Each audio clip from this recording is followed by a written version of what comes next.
when will leaders lead? Our people are watching. If 1/3 of the world literally prospers and the other 2/3 of the world live under siege and face calamitous threats, leaders must not fail those who elect them to lead. Your Royal Highness, Excellencies, distinguished guests, ladies and gentlemen, the pandemic has taught us that national solutions to global problems do not work. We come to Glasgow with global ambition to save our people and to save our planet, but we now find three gaps. On mitigation, climate pledges or NDCs, without more, we will leave the world on a pathway to 2.7 degrees, and with more, we are still likely to get to 2 degrees. These commitments made by some are based on technologies yet to be developed, and this is at best reckless and at worst dangerous. On finance, we are $20 billion short of the $100 billion, and this commitment, even then, might only be met in 2023. On adaptation finance remains only at 25%, not the 50-50 split that was promised nor needed given the warming that is already taking place on this earth. Climate finance to frontline small island developing states declined by 25% in 2019. Failure to provide the critical finance and that of loss and damage is measured, my friends, in lives and livelihoods in our communities. This is immoral and it is unjust. If Glasgow is to deliver on the promises of Paris, it must close these three gaps. So I ask to you, what must we say to our people living on the front line in the Caribbean, in Africa, in Latin America, in the Pacific, when both ambition and regrettably some of the needed faces at Glasgow are not present? What excuse should we give for the failure? In the words of that Caribbean icon, Eddie Grant, will they mourn us on the front line?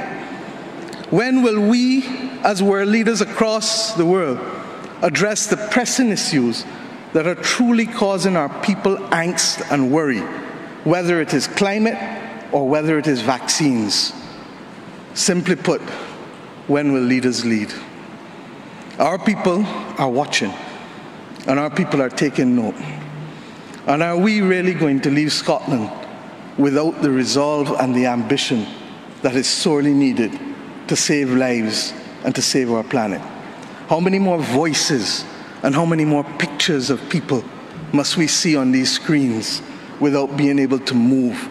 Or are we so blinded and hardened that we can no longer appreciate the cries of humanity?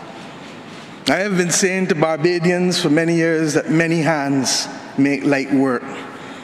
Today, we need the correct mix of voices, ambition, and action. Do some leaders in this world believe that they can survive and thrive on their own? Have they not learned from the pandemic? Can there be peace and prosperity if 1/3 of the world literally prospers and the other 2/3 of the world live under siege and face calamitous threats to our well-being? What the world needs now, my friends, is that which is within the ambit of less than 200 persons who are willing and prepared to lead. Leaders must not fail those who elect them to lead. And I say to you, there is a sword that can cut down this Gordian knot, and it has been wielded before. The central banks of the wealthiest countries engaged in $25 trillion of quantitative easing in the last 13 years. 25 trillion. Of that, 9 trillion was in the last 18 months to fight the pandemic.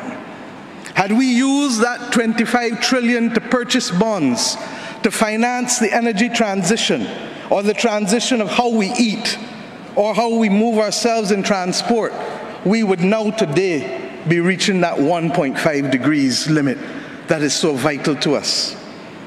I say to you today in Glasgow that an annual increase in the SDRs of $500 billion a year for 20 years, put in a trust to finance the transition, is the real gap, Secretary General, that we need to close, not the $50 billion being proposed for adaptation. And if 500 billion sounds big to you, guess what? It is just 2% of the 25 trillion. This is the sword we need to wield. Our excitement 1 hour into this event is far less than it was 6 months ago leading up to this event. Can we, with those voices and these speeches from Sir David and others, find it within ourselves to get the resolve to bring Glasgow back on track? Or do we leave today believing that it was a failure before it starts?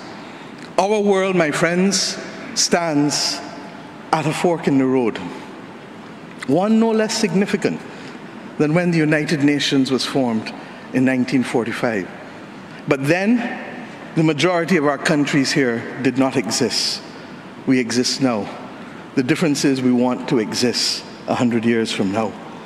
And if our existence is to mean anything, then we must act in the interests of all of our people who are dependent on us. And if we don't, we will allow the path of greed and selfishness to sow the seeds of our common destruction. The leaders of today, not 2030, not 2050, must make this choice. Our people, the climate army, the world, the planet, needs our actions now, not next year, not in the next decade. Thank you. Did you like or hate what you heard? Let us know in the comments below, and if you want more candid speeches like this, be sure to like, subscribe, and hit the notification bell to catch all our latest videos. And please feel free to leave your suggestions, news tips, or topics about Africa you'd like us to cover.